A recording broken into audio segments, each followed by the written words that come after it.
Hello everyone, this is Saurav here and welcome to the Vedantu Viewers channel. I've got another video for you this week, and this is a topic for the KVPY SX as well as the INCHO and JEE programs. And this topic's name is Yarn Teller Distortion. Yarn Teller Distortion coordination compounds का काफ़ी interesting सा topic है and काफ़ी लोगों को इसमें confusion रहता है कि कैसे अप्लाई होता है और क्यों अप्लाई होता है और इसको कहाँ पे अप्लाई करना चाहिए. So without wasting any more time, चलो आज का सेशन स्टार्ट करते हैं. तो हमें यार्न टेलर डिस्टॉर्शन समझना है कि ये डिस्टॉर्शन होता क्या है actually. What is this distortion? मतलब कोई भी एबरेशन इन ज्योमेट्री. अब इसको समझने के लिए सबसे पहली चीज हम ये समझने की कोशिश करते हैं कि अगर हमने एक ऑक्टाहेड्रल स्पीशीज लिया कोवेलेंट बॉन्डिंग के अंदर, जैसे अपने अपने VSEPR थ्योरी पढ़ा होगा तब अपने ऑक्टाहेड्रल स्पीशीज अपने पढ़े होंगे. ऑक्टाहेड्रल स्पीशीज जिनकी हाइब्रिडाइजेशन sp3d2 होती है, ये इस तरह से भी बन सकते हैं कि इसमें सारे सिग्मा बॉन्ड्स हैं या फिर कुछ 5 सिग्मा बॉन्ड रहे, एक लोन पेयर रहा. सो हम कुछ ऑक्टाहेड्रल मॉलिक्यूल्स को देखते हैं. सो हम पहला ऑक्टाहेड्रल मॉलिक्यूल ये है हमारा. इस ऑक्टाहेड्रल मॉलिक्यूल को अगर मैंने ऑब्जर्व किया तो यहां पे मेरे पास एक लोन पेयर है एंड 5 बॉन्ड पेयर है. यहां पे सारे बॉन्ड्स में एक पेयर ऑफ इलेक्ट्रॉन्स प्रेजेंट है. सो जब आपको मालूम है that whenever there is a lone pair present in any geometry, it will try to distort the geometry. तो अब जो यहाँ पे मॉलिक्यूल जो रहेगा ये आइडियल ऑक्टाहेड्रन रहेगा या नहीं रहेगा, इसको हम कैसे बताएंगे. अगर हमारे पास सारे बॉन्ड्स एक जैसे होते तो हम उनको बोलते हैं एक ideal octahedral molecule. But since एक लोन पेयर प्रेजेंट है तो यहाँ पे एक distorted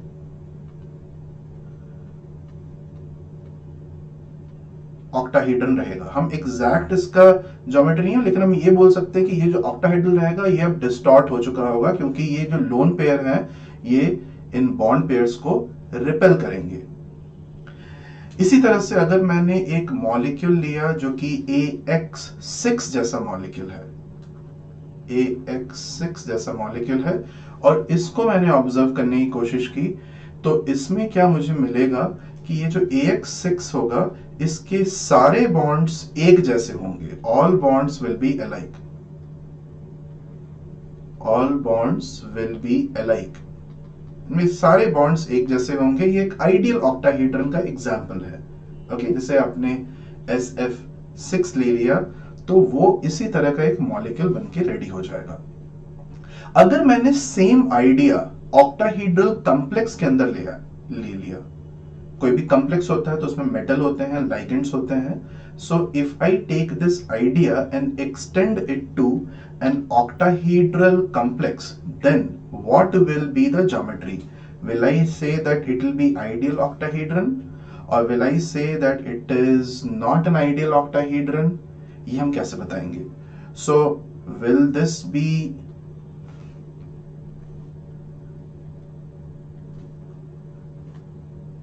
just a moment.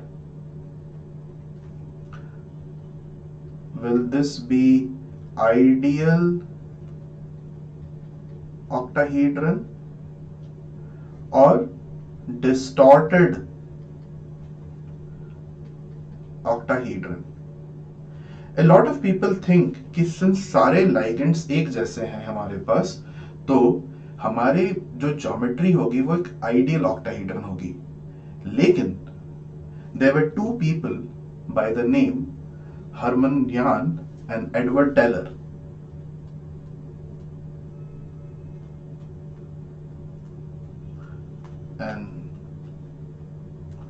Edward Teller, उन्होंने ये बोला कि देखो यार, जो भी आप ज्योमेट्री मेटल लाइगेंड्स के केस में आप कंसिडर करने की कोशिश कर रहे हो and you are extrapolating the data और आइडिया फ्रॉम VSEPR थ्योरी, वो एग्जैक्टली एप्लीकेबल नहीं होता है क्योंकि जो मेटल के अंदर जो इलेक्ट्रॉन्स की अरेंजमेंट है वो डिसाइड करेगी कि ये एक आइडियल ऑक्टाहेड्रन होना चाहिए या फिर आइडियल ऑक्टाहेड्रन नहीं होना चाहिए.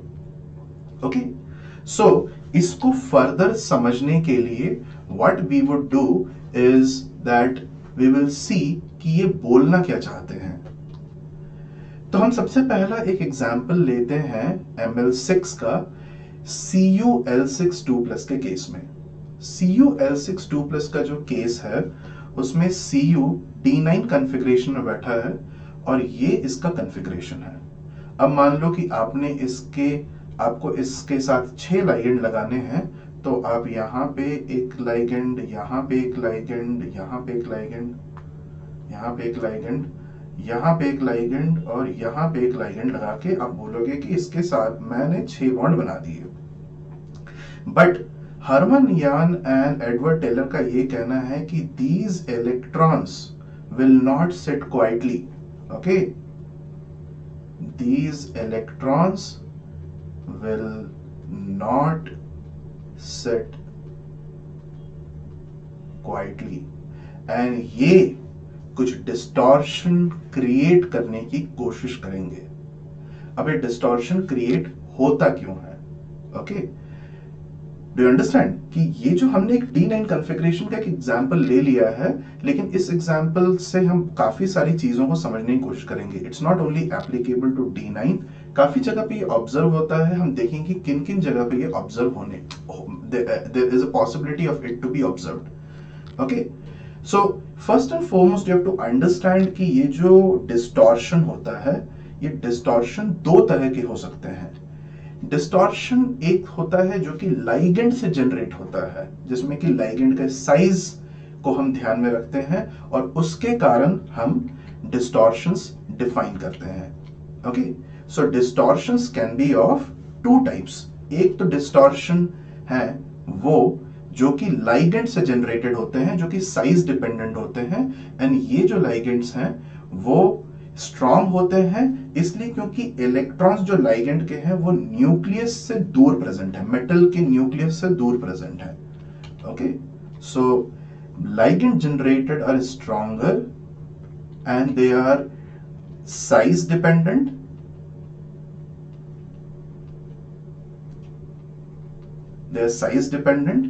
एंड इसके बाद जो डिस्टॉर्शन आता है वो होता है कि मेटल जनरेटेड डिस्टॉर्शन, जो कि हम CuL6 जो कि यान टेलर जिनकी बात कर रहे हैं, ये लाइगेंड जनरेटेड डिस्टॉर्शंस आपने पहले भी देखे हैं VSEPR थ्योरी में कि लाइगेंड प्रेजेंट है, लाइगेंड बड़ा है, उनके बीच में रिपल्शन हुआ तो ज्योमेट्री थोड़ी डिस्टॉर्ट कर गई। लेकिन मेटल जनरेटेड जो होते हैं वो वीक होते हैं। वीक इसलिए होते हैं पहले वाले केस में क्योंकि मेटल का न्यूक्लियस के काफी नजदीक मेटल के इलेक्ट्रॉन्स रहते हैं, उनके ऊपर काफी अच्छा खासा कंट्रोल रहता है। There's a lot of control that a metal's nucleus has on its electron. So it is size independent. There is no steric factor over here. No steric factor. Okay, there is no steric factor. Electrons are closer to the nucleus and therefore these are weak. Electrons are closer to nucleus and so they are weak distortions. ये metal generated distortions को हम metallogenic distortions भी बोलते हैं। metallogenic, genesis मतलब origin कहां से हो रहा है? मेटल के पास से, तो मेटालोजेनिक डिस्टॉर्शन होता है। पिछले वाले केस में CuL6 2+ वाले केस में भी हमारे पास मेटालोजेनिक डिस्टॉर्शंस ही हो रहे थे, लेकिन उसको हम समझें कि वहां पे क्यों हो रहे हैं और क्या हर मेटल लाइगेंड के केस में ये होंगे, ऐसा भी नहीं है। ओके, सो VSEPR आप याद रखिए कि ये जो लाइगेंड जनरेटेड है LGD, ligand generated distortions, LGD, are observed in, or we study this in VSEPR model. ठीक है, VSEPR थ्योरी में हम इसको पढ़ते हैं। ठीक है, अब चलो थोड़ा सा आगे बढ़ते हैं। मान लेते हैं कि एक Al2L प्राइम मॉलिक्यूल है, जैसे इस तरह से Al2L'4 मॉलिक्यूल है इस तरह का, जिसमें कि L is not the same as L'। मान लो कि L हो गया क्लोरीन एंड L डैश हो गया फ्लोरीन। दोनों एलिमेंट्स डिफरेंट हैं। सिंस दोनों एलिमेंट डिफरेंट हैं, इसके कारण क्या होगा कि जो बॉन्ड लेंथ्स होंगी, ओके, जो बॉन्ड लेंथ्स होंगी, these bond lengths will be different. अगर मैंने यहां पे क्लोरीन को रखा और यहां पे क्लोरीन को रखा और यहां पे सारे जगह मैंने फ्लोरीन को रख दिया, तो मैं क्या ये बोल सकता हूं कि ये A और फ्लोरीन का जो बॉन्ड लेंथ होगा वो कम होगा एंड A और L का जो क्लोरीन का जो बॉन्ड लेंथ होगा वो ज्यादा होगा। सो L F bond length will be less than L, oh sorry, A, I should write it as A F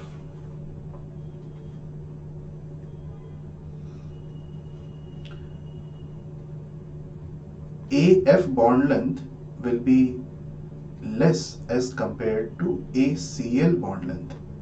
इसके कारण ये जो सारे लेंथ हैं एक जैसे नहीं रहेंगे। अगर मैंने इसको क्रिस्टल पैरामीटर्स के बेसिस पे एसेस करने की कोशिश की और इधर एक्स एक्सिस लिया, इधर वाई एक्सिस और इधर कहीं जेड एक्सिस ले लिया, तो can I say that A will be equal to B will not be equal to C। Okay, अगर इधर A है इधर B है ये C है, तो A B is not equal to C, but ये जो alpha will be equal to beta will be equal to gamma which will be equal to 90 degree. तो ये जो ज्योमेट्री होती है ना, इसको हम बोल देते हैं टेट्रागोनल सिस्टम। ये no longer it's a cubic system, it's a tetragonal system. और ये टेट्रागोनल सिस्टम एक्सियली इलोंगेटेड है। अलोंग द जेड एक्सिस ये इलोंगेटेड है, इसलिए क्योंकि along the Z axis bond length ज्यादा है। Is that understood? ये हमारा एक ऑक्टाहेड्रल स्पीशीज हुआ जो जिसमें कि लाइगेंड सारे पॉइंट्स पे प्रेजेंट है, जिसमें कि ग्रुप सारे पॉइंट प्रेजेंट है, but because of the difference in the size of the groups we have a tetragonal system with us. Okay, so Jahn Teller theorem क्या है? यान टेलर ने क्या कहा हमको? सबसे पहली चीज तो यान टेलर ने ये कहा कि in a non-linear molecule, if the degenerate orbitals are asymmetrically occupied, electronically degenerate, a distortion will occur to remove degeneracy। कुछ एक पॉइंट्स इसमें थोड़ा कंफ्यूजन लगेंगे। Degenerate orbitals are asymmetrically filled, और ये जो एक वर्ड आपको दिख रहा है इलेक्ट्रॉनिकली डीजेनरेट, इसका मतलब क्या है? तो इसको समझने के लिए ओके, टू अंडरस्टैंड दिस, हमें यह समझना हो कि डीजेनरेसी किस तरह की होती है। तो हम जितनी भी डीजेनरेसी अभी तक पढ़ चुके हैं, या फिर एटॉमिक स्ट्रक्चर में भी जो डीजेनरेसी हमने पढ़ा था, और whatever we have read in chemical bonding, we have read about orbital degeneracy. Orbital degeneracy means all orbitals are of equal energy। okay, all orbitals are of equal energy। orbitals are of equal energy। और electronic degeneracy क्या होती है? This we have not encountered until now. So इसको समझने का हम एक simple सा आइडिया मैं आपको देता हूं। इलेक्ट्रॉनिक डीजेनरेसी का मतलब कि अगर आपको एक इलेक्ट्रॉनिक कॉन्फ़िगरेशन दिया गया है, उसको एक से ज्यादा तरीके से अगर आप रिप्रेजेंट कर सकते हो, then it will be called electronically degenerate. More than one way to represent an electronic arrangement, तब हम बोलते हैं इलेक्ट्रॉनिक डीजेनरेशन। इलेक्ट्रॉनिक डीजेनरेसी, हमें यहां पे इलेक्ट्रॉनिक डीजेनरेसी पे ध्यान देना है। Okay, we have to focus on electronic degeneracy. So to understand electronic degeneracy, so यही लिखा गया है, an electronically degenerate state represents the availability of more than one degenerate orbitals for electron. In this condition, the degenerate orbitals are said to be asymmetrically occupied। So let's try and understand कि electronically degenerate system होगा कैसा। Suppose मैंने ये एक system उठाया, P1, एक P1 system उठाया, p orbital में एक इलेक्ट्रॉन, तो P1 के लिए मैं ऐसे लिखूंगा, ये 3 ऑर्बिटल जो हमारे डिजेनरेट हैं, Px, Py, Pz. I can place the electron over here, that will be counted as a P1 configuration. I can place electron over here, that will also be accounted as a P1 configuration. मैं इस तरह से भी arrange कर सकता हूं, आपने ये पढ़ा होगा एटॉमिक स्ट्रक्चर में कि ये तीनों अरेंजमेंट P1 कॉन्फ़िगरेशन को ही पॉइंट आउट करते हैं। तो P1 को रिप्रेजेंट करने के हमारे पास 3 तरीके आ गए, एक से ज्यादा तरीका आ गया, तो P1 जो हमारा हो गया वो इलेक्ट्रॉनिकली डीजेनरेट हो गया,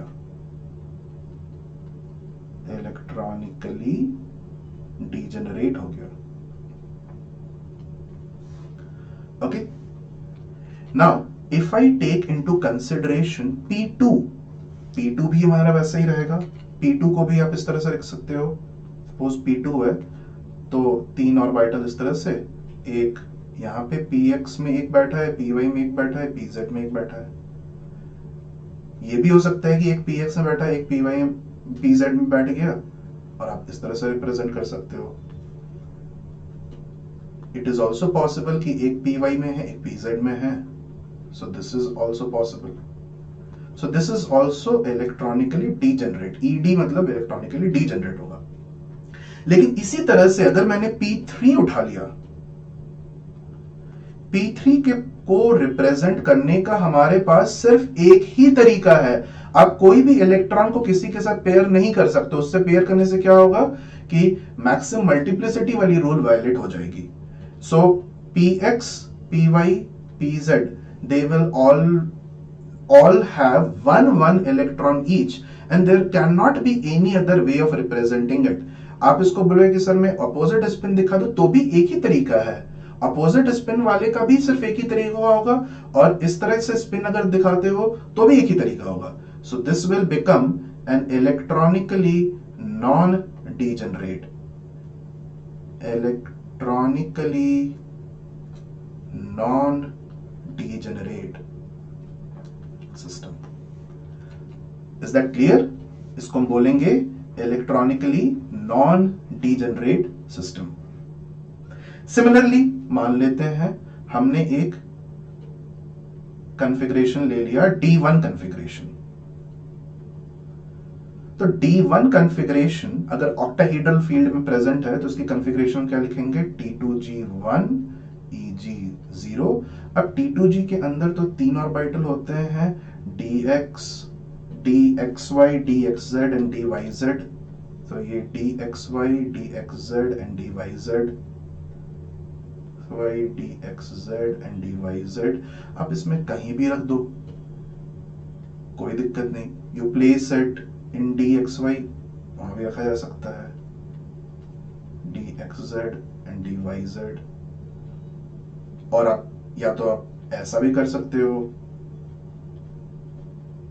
यहां पे आपने रख दिया dxy, dxz and dyz.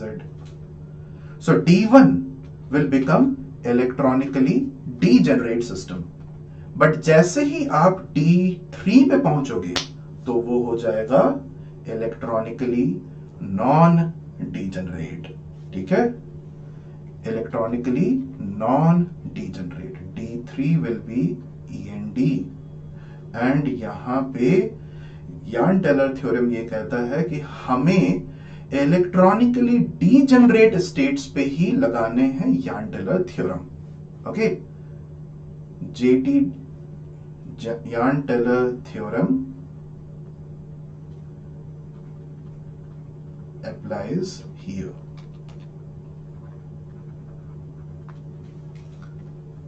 Understood? So wherever, अब आप याद करो D9 को किसी भी और तरीके से तो आप अरेंज कर नहीं सकते हो।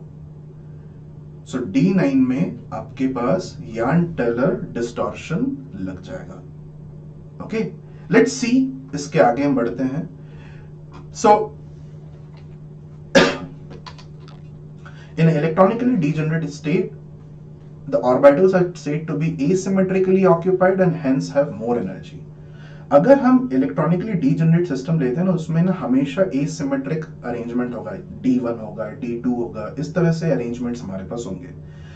इन तरह के अरेंजमेंट्स को अगर मैंने सिमेट्रिक अरेंजमेंट से कंपेयर किया तो इनकी एनर्जी थोड़ी ज्यादा होती है। Okay, and they have more, that is what is written, they have more energy. Okay, तो ये सिस्टम कोशिश करता है कि ये जो एक्सेस एनर्जी मैं इसको रिमूव कर दूं, and this excess energy is lowered by removing the overall symmetry of the molecule. तो पूरी मॉलिक्यूल की सिमेट्री को हम रिड्यूस कर देते हैं सो दैट कि ये एक्स्ट्रा एनर्जी बाहर निकल जाए, डिस्टॉर्शन हो जाए, और इसी को हम बोलते हैं Jahn Teller distortion. Okay, this is what is called yarn teller distortion. Let's take an example of a D3 configuration in isolated atom.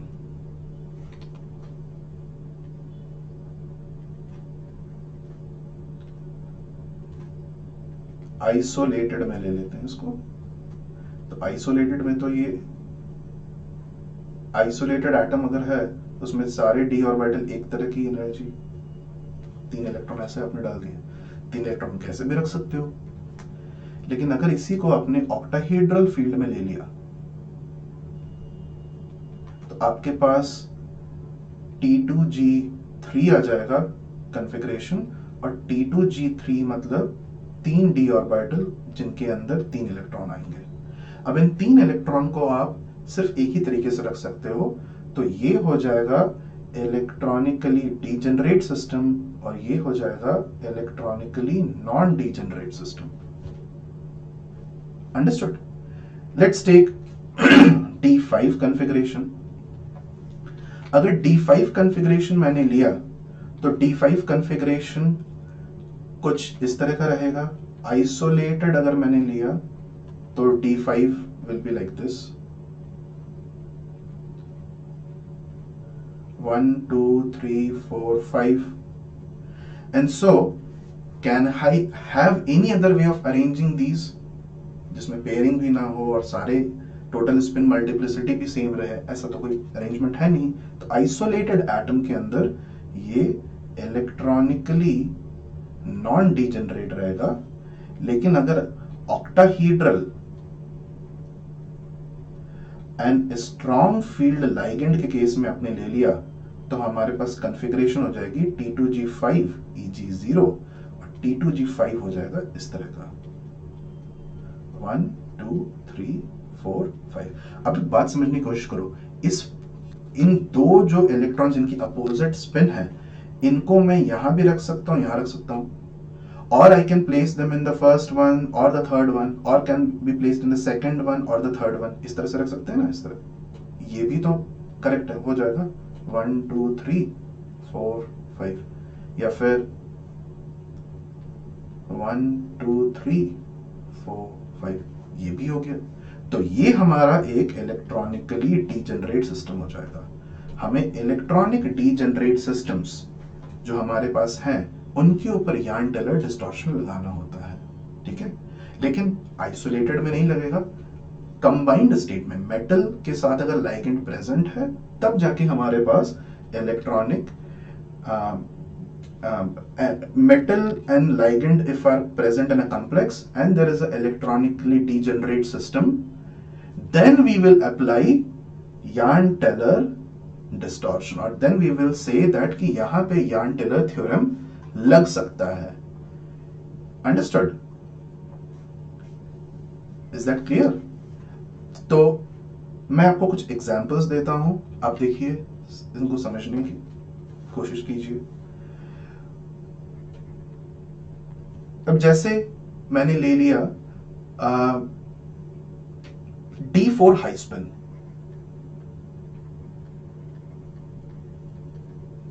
Okay, D4 high spin, और हम सारे ऑक्टाहीड्रल अरेंजमेंट में ले रहे हैं। तो D4 high spin will be like this 1 2 3 4। अब एक बात बताओ, इसको, इस इलेक्ट्रॉन को मैं यहां भी रख सकता हूं, है कि नहीं बताओ? ये जो पार्ट है ये Eg सेट ऑफ ऑर्बिटल्स हैं और ये T2G सेट ऑफ ऑर्बिटल्स हैं। इन इलेक्ट्रॉन्स, इस इलेक्ट्रॉन को मैं यहां भी रख दूंगा तो भी सेम अरेंजमेंट मैं बोलूंगा कि है। This is D4 high spin. Similarly अगर आपने ले लिया D7 लो स्पिन,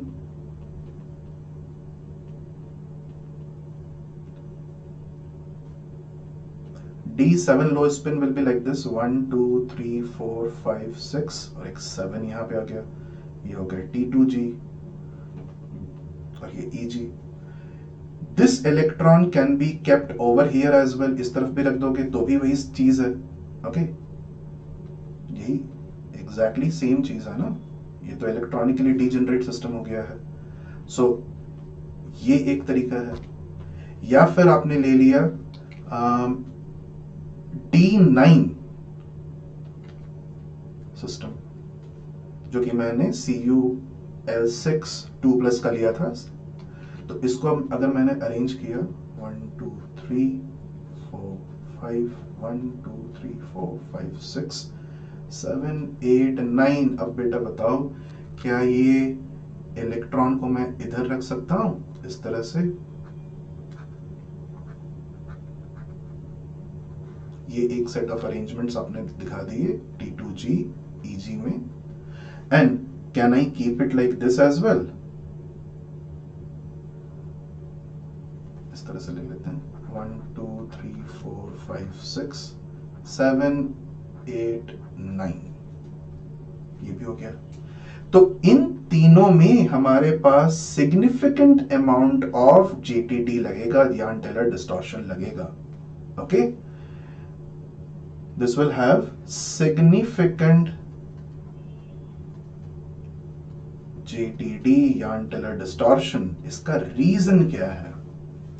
सिग्निफिकेंट JTD लगने के लिए हमारे पास जो ऑर्बिटल्स हैं वो लाइगेंड के डायरेक्शन में पॉइंट करने चाहिए। ओके, ये जो ऑर्बिटल्स हैं Eg set of orbitals, they point in the direction of ligand. So significant JTD happens when ligands point in the direction, or sorry, orbitals point in the direction of ligands. Orbitals point in the direction of ligands. इसके लिए आपको background थोड़ा सा आपको ये जानना होता है कि ऑक्टाहेड्रल अरेंजमेंट होता कैसा है। सारे एक्सिस के तरफ से लाइगेंड्स आते हैं मेटल के साथ बॉन्ड बनाने के लिए।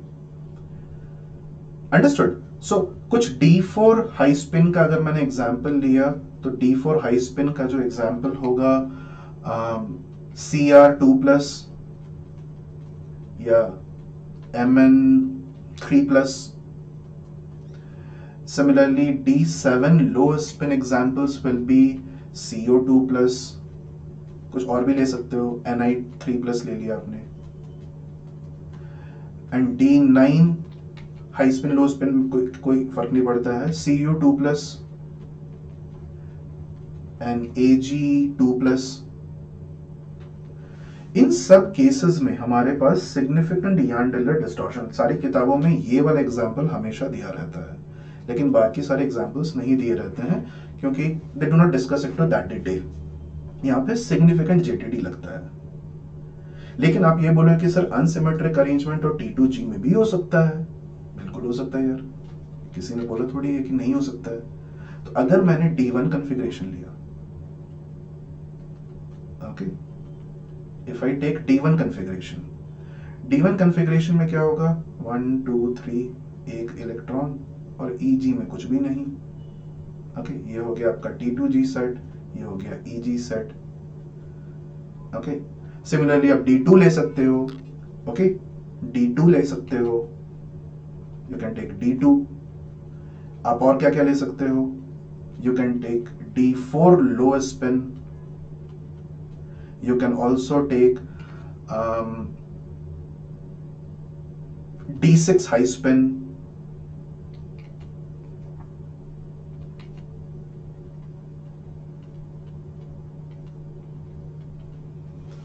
okay, you can also take T7 high spin. ये जो सारे केसेस मैंने लिए हैं ये इस बॉक्स के अंदर,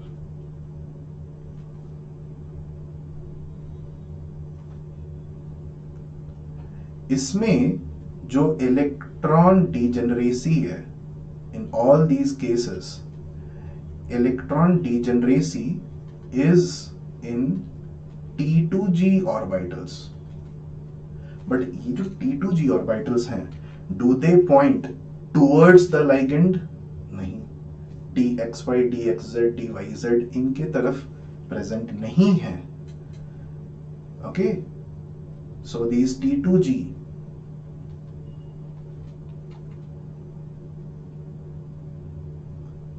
just a moment. Yeah, T2G do not point towards ligands and therefore show weak JTD. अब ये strong JTD और weak JTD का implication क्या है? strong JTD का मैं बता देता हूं. अगर JTD लग रहा है, ओके, अगर JTD लग रहा है तो जो एक्सियल जो जी लेवल है उधर में जो एक्सियल पोजीशन पे लाइगेंड्स हैं वो लाइगेंड्स एक दूसरे से लाइगेंड्स दूर जाएंगे एंड इलोंगेशन होगा. Is that understood? लाइगेंड दूर जाएंगे एंड इलोंगेशन होगा. ठीक है. सो इन यहां पे in this case we say Z out or tetragonal elongation.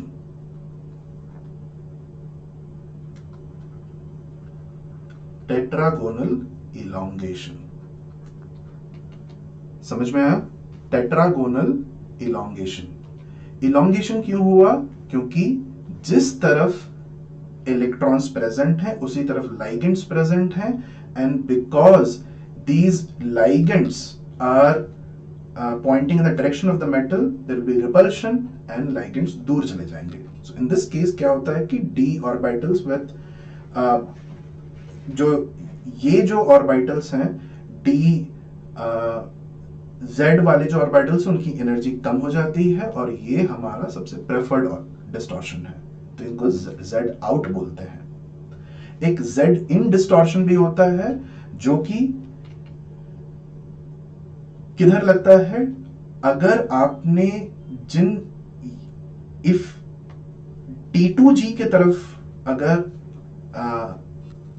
Distortion हो रहा है देन XY प्लेन में लाइगेंड और मेटल का डिस्टेंस इंक्रीज कर जाएगा और उसके कंपैरिजन में और Z एक्सिस की तरफ मेटल एंड लाइगेंड का डिस्टेंस कम लगेगा एंड बिकॉज ऑफ दैट ये हमारा हो जाएगा Z इन डिस्टॉर्शन.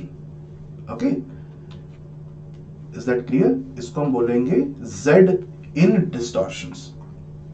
सो JTD इसको बोलते हैं this is not called elongation. इसको हम बोलते हैं Z अपीयर्स compressed. So इसको हम बोलते हैं JTD compression. JTD compression. Okay, this is called JTD compression क्योंकि XY के तरफ repulsions हो रहे हैं. Okay, repulsion is taking place along XY plane and so उधर जैसे कि आपके पास ये लाइगेंड है, मेटल ये है, इधर लाइगेंड, इधर लाइगेंड, इधर लाइगेंड, इधर लाइगेंड, इधर लाइगेंड और इधर लाइगेंड है. ये हमारा x एक्सिस ले लेते हैं, इसको y एक्सिस बोल देते हैं और ये हमारा हो गया z एक्सिस. अगर इधर रिपल्शन हुआ, okay, along x, along y अगर रिपल्शन हुआ तो ये डिस्टेंस इंक्रीज कर जाएगी, ये डिस्टेंस इंक्रीज कर जाएगी and this distance will seem like is lesser than compared to what is the distance between metal and ligand on the x axis or on the y axis, and because of this it is called JTD, Jahn-Teller distortion हो रहा है लेकिन compression हो रहा है. ये Jahn-Teller distortion हो रहा है but elongation हो रहा है. Is that clear? इसका एक काफी ब्यूटीफुल सा एग्जांपल हमारे पास आता है कॉपर सल्फेट 5H2O, CuSO4.5H2O। इसमें कॉपर 2+ में प्रेजेंट है, एंड बिकॉज कॉपर 2+ में प्रेजेंट है तो D9 में है। D9 में हमें क्या दिखता है? Strong JTD। एंड हमारे पास क्या दिखना चाहिए? Z out, that means tetragonal elongation। अब ये देखो, ये कॉपर के साथ आपको ये बॉन्ड दिख रहा है, ये बॉन्ड, ये बॉन्ड, ये बॉन्ड दिख रहे हैं, और ये जो बॉन्ड आप देख रहे हो इसको थोड़ी लेंथ ज्यादा थोड़ी लग रही है जो सल्फेट के साथ यहाँ पे बॉन्ड है। इनफैक्ट अगर मैं इनके एक्सपेरिमेंटल वैल्यूज को मेजर करूं, मतलब in if I measure the value experimental bond distances in this, हमें क्या मिलता है कि ये जो इक्वेटोरियल प्लेन में H2O के साथ बॉन्ड बन रहे हैं, इनका डिस्टेंस होता है अबाउट 1.958 एंगस्ट्रॉम। ये जो डिस्टेंस होता है 1.958 एंगस्ट्रॉम मिलता है हमें, और ये जो एक्सियल इलोंगेशन हुआ है यहां पे मुझे डिस्टेंस मिलता है 2.385 angstrom. So this is a very very important application of JTD, okay? Jahn Teller distortion का। इसको हम थोड़ा इस तरह से भी समझ सकते हैं कि मान लो अगर कॉपर ने Cu2+ ने H2O के साथ बॉन्ड बनाए, 6 H2O के साथ बॉन्ड बनाए, और इसने बना दिए CuH2O6 2+, तो इसमें से 6 के 6 बॉन्ड्स इक्वल स्ट्रेंथ के नहीं रहेंगे। दो जो एक्सियल पे हैं उनकी बॉन्ड लेंथ ज्यादा रहेगी, और 4 इक्वेटोरियल में जो रहेंगे उनकी बॉन्ड लेंथ कम रहेगी। तो ये जो एक्सियल वाले हैं इनको हम आराम से हटा सकते हैं, और इसको हटाने के बाद ये जो सल्फेट और ये जो सल्फेट है यहाँ पे आ जाता है, और ये H2O हाइड्रोजन बॉन्डिंग, ये जो H2O हटे यहां से, ये हाइड्रोजन बॉन्डिंग में पार्टिसिपेट करते हैं। Is that clear? These H2O which get removed participate in hydrogen bonding, so the longer bonds are weaker, so they get broken off, and sulphate के साथ अगर इसको आपने ट्रीट किया, इसको अगर आपने सल्फेट के साथ ट्रीट किया, तो ये इक्वेटोरियल बॉन्ड्स नहीं मूव करते हैं, इक्वेटोरियल बॉन्ड्स नहीं हटते हैं, the axial bonds gets broken because the axial elongation has occurred in D9 with a strong JTD, and because of which ये हमारे पास एक कॉपर सल्फेट 5H2O का जो केस है वो एक स्ट्रॉन्ग JTD का केस आ जाता है। ओके, सो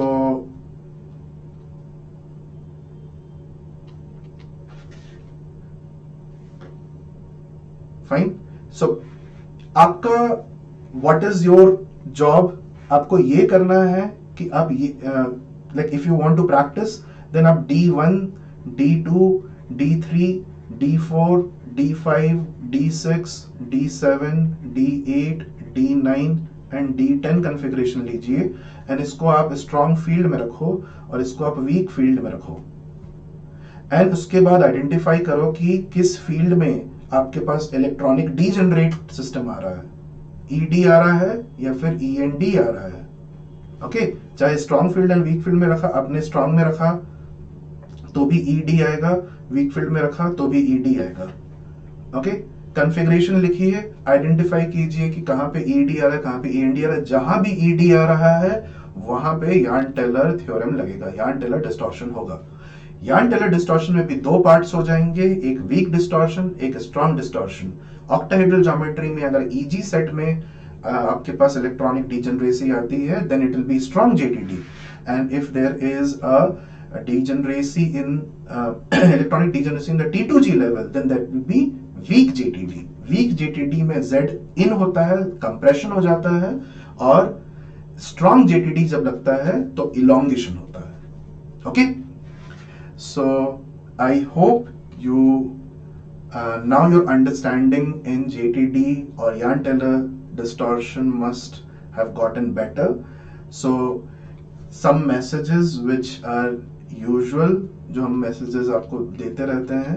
सो सबसे पहली मैसेज ये है कि अभी जेई मेंस का जैसे ही एग्जामिनेशन हो जाएगा, वैसे एकलव्य प्रोग्राम में आप इनरोल करने की कोशिश कीजिए. Eklavya program is one of the most sought after programs, and Eklavya program success rate is very very high.